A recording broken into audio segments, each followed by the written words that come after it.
Déclaration du caucus des élus du Sud Kivu, députés nationaux et sénateurs. Dans la nuit de ce mercredi 3 novembre 2021, aux environs d'1 h du matin, un groupe d'hommes armés non autrement identifiés ont attaqué pendant quelques heures certains quartiers de la ville de Bukavu avant d'être maîtrisés par les forces de défense et de sécurité dont le bilan est attendu des autorités compétentes. En raison de ces événements sus-indiqués, qui rappellent d'autres qui leur sont antérieurs, signalés dans beaucoup d'autres territoires du Sud Kivu, dont les hauts et moyens plateaux de Fizi, Bibokoboko, Magunda, Lubimba, Magaja, Kabingo, Uvira, Mwenga, Kalehe, Chabunda, Kabare Walungu et Mwenga Centre, les députés nationaux et sénateurs du Sud Kivu se sont réunis en urgence au Palais du Peuple et rendent publique la déclaration dont la teneur suit. 1. Les députés nationaux et sénateurs du Sud Kivu relèvent que l'alerte donnée à l'occasion de l'arrestation par les étudiants de l'IOB d'un groupe d'individus armés dans leur campus qui auraient laissé savoir qu'ils seraient nombreux dans la ville de Bukavu et ses environs, l'attaque de Kabamba en territoire de Kabare, ainsi que celle de Kaziba et Nyangezi en territoire de Walungu, les services de sécurité n'ont pas pris au sérieux les différentes alertes pour prendre les dispositions idoines. 2.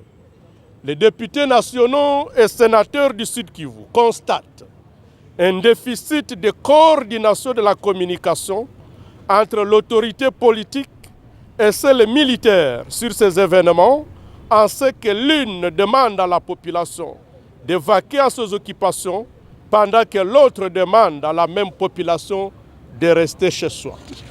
3.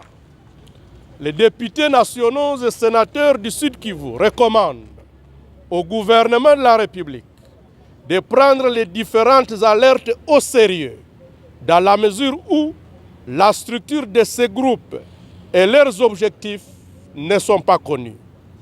4. Les députés nationaux et sénateurs du Sud Kivu recommandent au gouvernement de la République, et ce, en toute urgence, de retirer tous les militaires de tous les sites miniers, notamment à Mwenga Centre, pour renforcer la capacité opérationnelle de notre armée au Sud Kivu et faire respecter les domaines de compétences entre l'État central et les provinces dans le secteur minier. 5.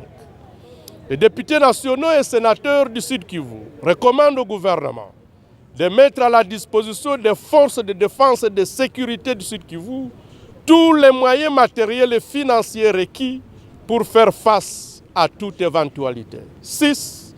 Les députés nationaux et sénateurs du Sud Kivu recommandent au gouvernement de la République de procéder au recensement et à la prise en charge humanitaire de déplacer de toutes les zones de conflit du Sud Kivu et d'organiser leur sécurité. 7. Les députés nationaux et sénateurs du Sud Kivu exhortent la population du Sud Kivu à ne pas céder à la main tendue des ennemis de la paix et de suivre les consignes communiquées par les services de défense et de sécurité de la province et d'appuyer les FARDC et la PNC dans leur noble mission.